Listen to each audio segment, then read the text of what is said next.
Il y a des pointes qui sortent du sol! Arrêtez, s'il vous plaît, arrêtez! Bailey enlève rapidement sa veste pour la placer sous ses pieds. Heureusement, les pics acérés s'arrêtent. Ensuite, il décide de couper l'alimentation électrique afin d'empêcher le piège de se réactiver. J'entends un bruit bizarre! C'est vraiment bizarre! Ah!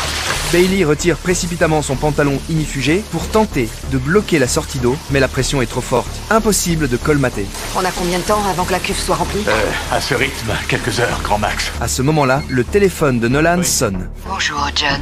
Dites à une seule personne que je suis au bout du fil et Bailey mourra. Rosalind informe Nolan que lui seul peut sauver Bailey. C'est sa seule chance. On fait un échange.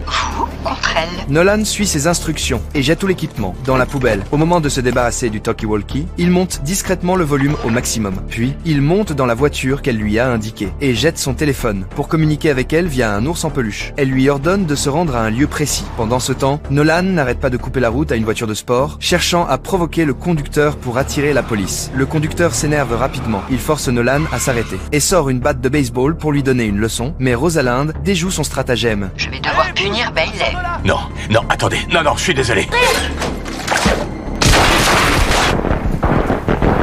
Voyant que Bailey a échappé au danger, Nolan n'ose plus jouer de tour. Il assomme le conducteur, laisse discrètement un message, puis se dirige rapidement vers le lieu indiqué. Finalement, il retrouve Rosalind devant la villa. Elle conduit Nolan jusqu'à une table déjà dressée. M'offrir un dernier repas avant de me tuer, quel raffinement. Ah non, vous vous trompez. Ce dernier repas n'est pas pour vous. Je ne vous ai pas fait venir pour vous tuer. Vous êtes ici pour me tuer moi.